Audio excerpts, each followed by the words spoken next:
Hey people, it's your man EG with the EG My Journey broadcast. And we're about to jump off into episode number 1. I got a very special guest, but we're going to get to all of that in just a bit. So hold on tight.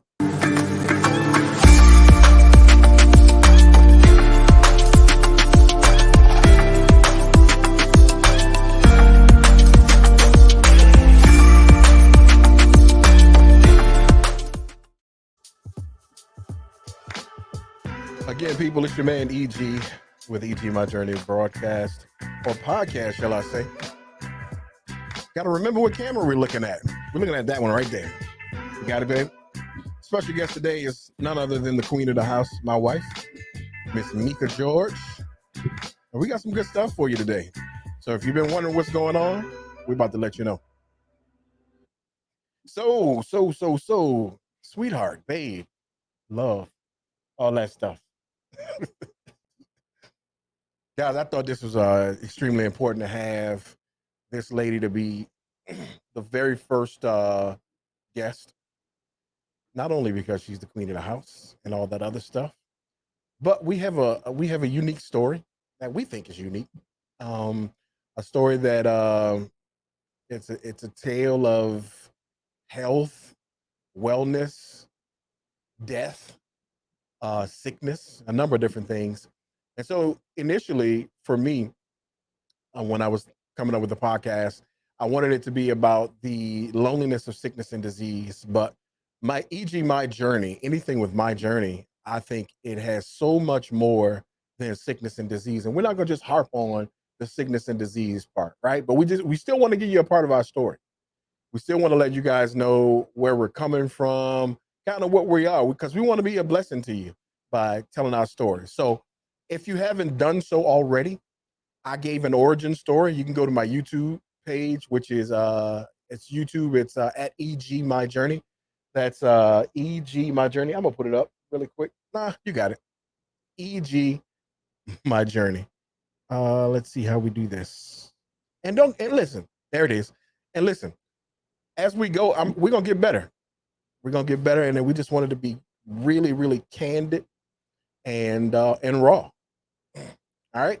So you can go and check out my origin story because I just don't want to give you a whole lot of me for these things because it's not just about me. E.g., my journey is about me and whoever else is on here, whomever else we talk to, or whatever you send in, and we'll give you some information on how to send in some topics. And we welcome your questions, concerns, and comments.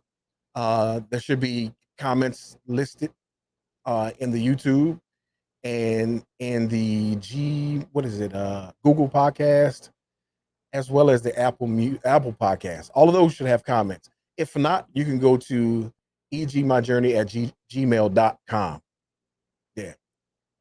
So, babe, you want to tell them a little bit about your journey? That's how we started. Well, why not? Or you want to? What you want to start with? I thought you were asking questions. Well, just a little bit about. How about this? How about this? How about I lead into your diagnosis, maybe some timeline, Okay, stuff like I that. got it. Yeah. Okay, good evening, everyone, or good afternoon, whatever time you're watching this. Uh, as Eben said, I am Diamika George, his wife. Um, I was diagnosed with breast cancer in 2018, in March of 2018. Um, I call it the road less traveled, being that I was diagnosed with one lump, was scheduled to do a lumpectomy. The day that I was scheduled to do a lumpectomy, after waiting a month for the surgery, my plastic surgeon called me and told me to get the MRI. I got the MRI. I read it myself immediately after seeing the oncology surgeon and saw that I had two large cysts that could not, my cancer wouldn't be cured with just the lumpectomy. Hmm. So I went in, the office was closed. I went through the back door and pretty much fired the oncology surgeon. When I went in the back door, I told him, just a lumpectomy won't cure this. We have to do more. And all I heard him saying was, abort the surgery, abort the surgery. And it just didn't seem right with me. So I left and I called one of my good nurse friends, Miss Sarita. Shout out to Sarita, who was there for Big me shout the out. whole time. Oh yeah. During my surgeries and procedures, I felt like she was an angel from God. Because she didn't leave until I got to a comfortable place.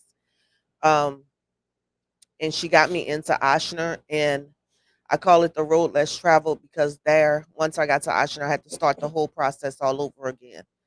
Um, Mammogram all over again, Yeah. ultrasounds all over again. Everything started all over again, which then led me to having to have a full mastectomy and radiation and set up for full chemo. However, God had other plans, That's right. and I'm very grateful for that.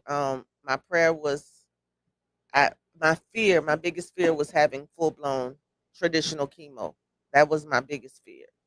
Um, it had a lot to do with appearance, and since we're being honest, I'll say that Mhm. it had a lot to do with appearance. It had a lot to do with being ill.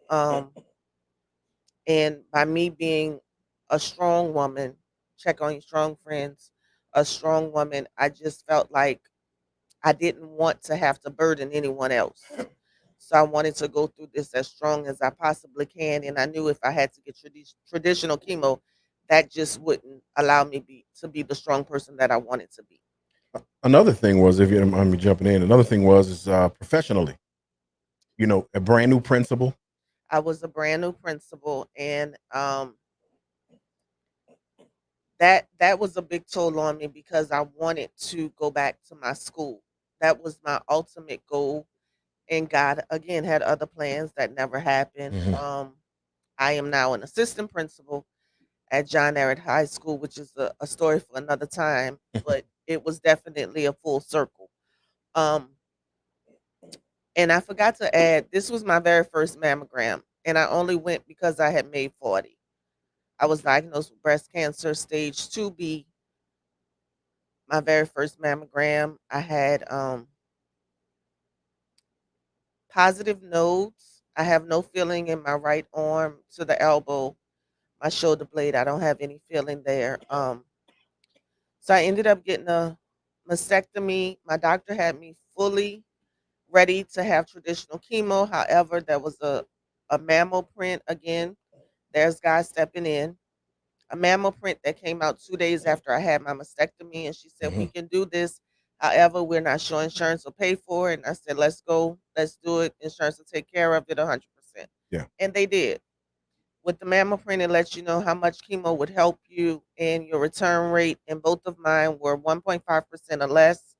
And my doctor was surprised. She was like, "I just can't believe this." She had the paper over her face. She's a little different.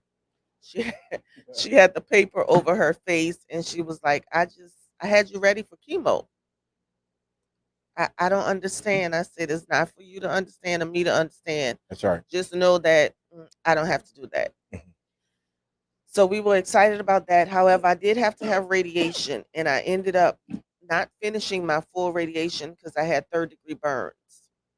So that took a toll on me, and set some of the rest of my surgeries back because I had to heal from the inside out. Right.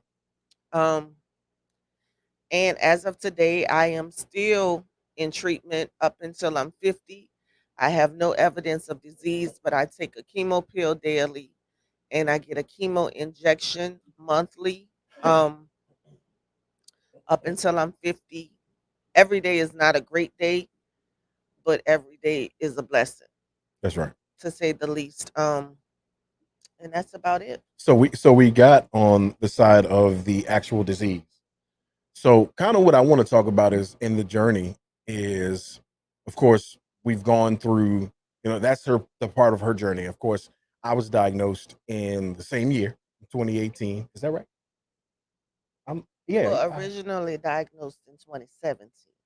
right. So I remember going to the hospital in 2017, but I didn't know anything for more than a year. They couldn't figure anything out. And then, we were at another hospital. I always kind of not name that hospital.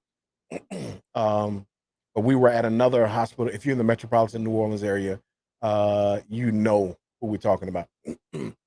So, nevertheless, after going through for a little bit over a year, my wife was diagnosed with breast cancer.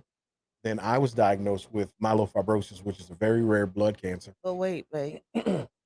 Remember, he treated you as if you had cancer, but never said you had cancer. Yeah, that was 18. That was 18. Yeah, Oh, that was the summer top of 18. 18. Yeah. Yeah. No, that was the top of 18. Because 2017, remember that's when I first went into the Yes. hospital Okay. from the shop. I'm sorry, guys. Our days are running into each Man, other. listen, if you go listen to my origin story, it's gonna be a lot of I don't knows, but you get the idea.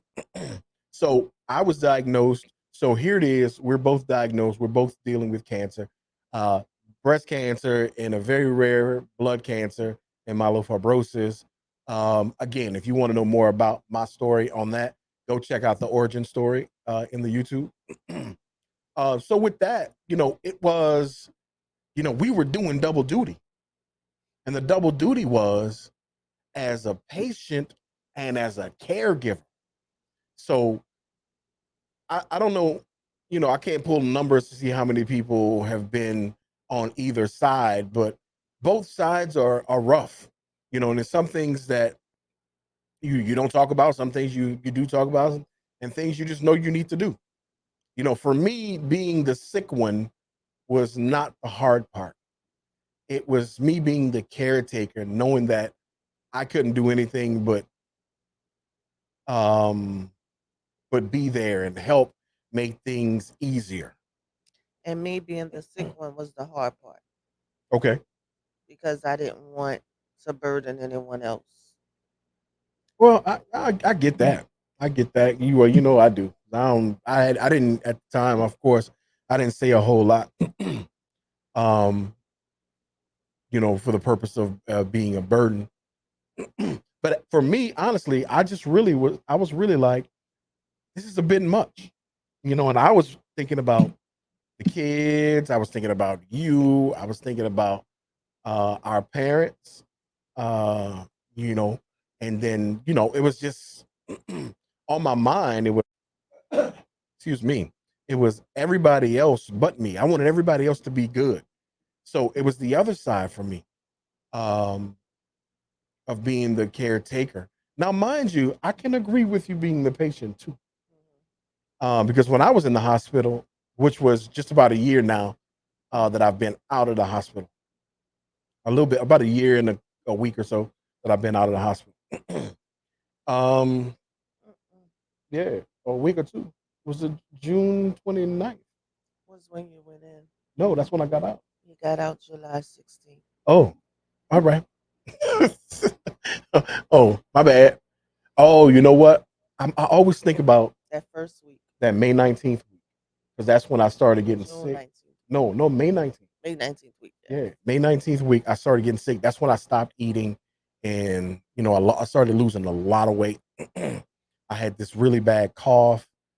Um, it was just a number of things. Again, go watch the origin story. You'll see. But for me, being in the hospital was, especially the first round, I stayed in 7 days. That was kind of rough for me because I had everybody around me and I'm trying to push out some type of energy and I didn't have any. And I just felt like I just didn't want everybody to be worried about me. And then I couldn't be there. And my wife couldn't be there. Again, that's an origin story. She couldn't be there because she had her second mastectomy.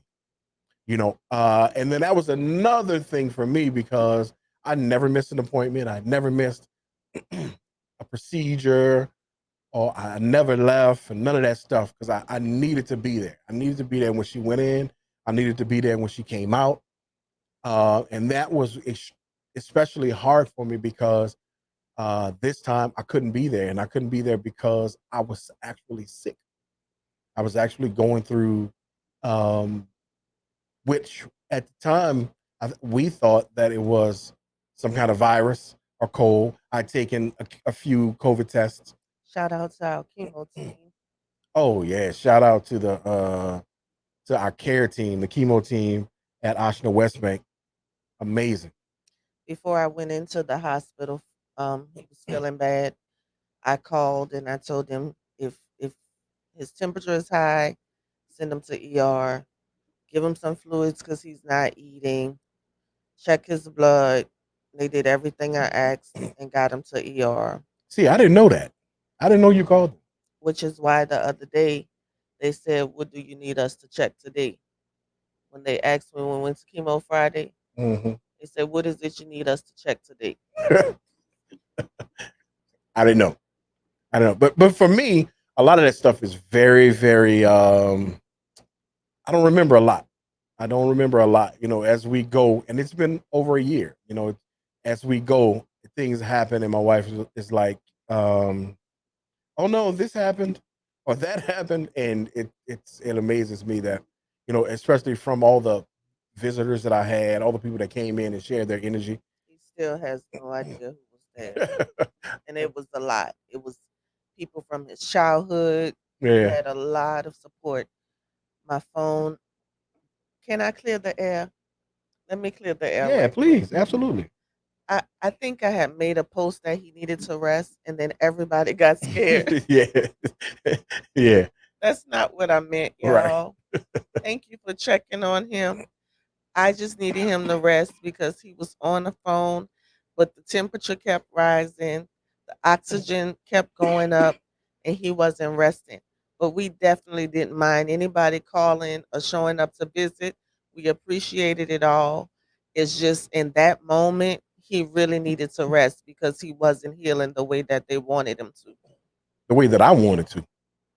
I didn't feel like, especially that first run, I just didn't feel like I was healing. That the place wasn't conducive for healing. I felt like I was in the slump, in the dump, and it was beastly to get out. And I was fighting to get out. And that first week was it was basically us saying, well, you should try this. Yeah. Shout out to my sister Woo. and Marlo, my sister in laws, who was there. Both sister in laws and my sister, they were there the whole time that I couldn't be there. Yep. But the brain of my sister and her note taking skills and her questioning has gotten us through tremendously. Myself and Evan, just the chemist in her, Yeah. it just works in our favor. And I don't know if she knows, but we definitely appreciate her. I appreciate my sister in laws for being there and stepping in when I can't be there. Because sometimes I can't miss work. Right. Thank God for video chat and everything because we can video. I can chime in when he's at a meeting that I can't. They call me every time and I appreciate that. Um, it was really rough as a caretaker Hmm. when Evan was in the hospital after that second mastectomy because everybody fussed. They wouldn't let me sleep there. They wouldn't. They wanted me to be home and resting. Yeah. And that's They hard to wanted to say. make sure I was eating. The doctors come in at 6 o'clock in the morning. Well, no way I'm going to be there at 6 o'clock in the morning, but they called and I was able to talk to the doctors at 6 o'clock in the morning. I had my alarm set. So it wasn't until he had been in the hospital for 2 weeks that I was then allowed to stay there with him. Hmm. So I would have to go there all day, sit, stay, And and I wasn't really game for that. I really wasn't game for you sitting in there because I wanted her. I'm trying to be a caregiver and a patient. and a patient at the same time. I'm in the hospital in a step down unit, which is a step down from ICU. These nurses had two. They were assigned two patients. So I wasn't necessarily in ICU, but nevertheless, and to say, as cognizant as I was also in, what is it, incognizant or uncognizant? Like I didn't know. As much as I was alert, I was that much not alert. Um, because I never knew how sick I really was. I never knew. And I went through some scary, scary moments, some extremely scary moments um, that, kind of molded me. There's a couple times, honestly, just straight up, I thought I wasn't going to make it out of there. As a matter of fact, I'm reminded about one night. I didn't even know. I was told that I did this. I called my two best friends and, Shout out to the best friends. oh man, and they made their way. You know, my Gerard was here because it wasn't no because we didn't have Ida yet because he moved to Texas. Um, but he was here, but he's back now. But he was already here, so he shot over, and Terry Miller, and Gerard Jesse. Terry was living in Texas. Katy, Texas, and he was working. He's this exec with a retail company, and he just put everything on the side, and Including his work phone. everything. And he said, because my sister didn't leave. I mean, she tried to leave a couple times, and I would tell her go ahead and sleep in your own bed, and then she'd wind up back in the hospital, and I'd be like, "What are you doing here?" Because I wanted everybody to be comfortable, and he came in, he was like, "Go home, go home. I got this," and that's when I ate. That's when I ate for the first time when they started to consider me to go home. I think at that time I had maybe 8 blood transfusions. I had 8 over there, right on the west. No, 9? no. You didn't start getting blood transfusions until you had 3 on the West Bank. No, no. I had the most on the West Bank because they kept trying to give me blood, I don't remember. and I wasn't losing blood. I just wasn't making blood, and that's kind of what this disease does. Um, and I went a little bit deeper in that in the origin. So go check it out, man. It's good. It's some good stuff. And from here, let me say this. It is when you're in a situation where it's you, it's a lot easier to kind of blow it off, which is unfair. It's unfair to everybody else around you. you know, like my kids and my wife and my mama and my sisters, sister-in-law, everybody. I was just kind of like, it's all right. Um, Still today. well, I Still today. I got this thing about today is that I feel like if I feel good, how can I be sick? This doesn't make sense to me. Anyway, that's a topic for another story. Topic for another time. um, but nevertheless, we've had some, some really, really trying times. So and even outside of the sickness, everybody's gone through COVID. Everybody that's listening, everybody in the world went through COVID. The world was shut down. Not just COVID. We went through the loss of a child um, in March of 2020. So when we talk about the journey, the journey entails so much more, and that's why I wanted it to be spanned out. I just didn't want it to be about the loneliness of sickness and disease, and I'll talk about loneliness, sickness, and disease in just a second. But we wanted it to be more or less about everything, about your mental health, not just sickness or disease, about, you know, caregiving like we're doing now. So that's why it's so important. So and we're looking for you guys to send us some comments, questions, concerns, some thoughts. Let us know if any of this is helping you, if this is blessing you. I tell you what, if you're on YouTube, go ahead, like, subscribe, and hit that bell notification. So every time we load new content, you're going to get it first. For Facebook, go ahead and share it and like it. Instagram, same thing, like and share. Twitter, same thing, like and share. And it's all EG My Journey. It's all this right here, EG My Journey. So, you got anything that you want to say to me? No. Oh, but nevertheless, we want to hear from you guys. We want to hear your stories. We want to hear what you want to talk about. And if you want to be a guest or you know somebody that might be good as a guest, go to the EG My Journey Gmail. Let me see if I can pop that up for you. One thing I can say is throughout this whole journey, I knew that it wasn't for me. Yeah, I do believe that my journey, um, my diagnosis, everything was for me to to help other people, other young ladies, older women. I have gotten so many calls. I've been on the phone with people just being anxious about going to the appointment, talking to them as they walk into the doctor, waiting for the phone calls as they come out of the doctor saying, I don't have cancer. yeah. Just being there and being able to assist and help as needed. I don't know why, but I'm here for the walk. It's just it's just what we do. It it's our calling, I guess you would say.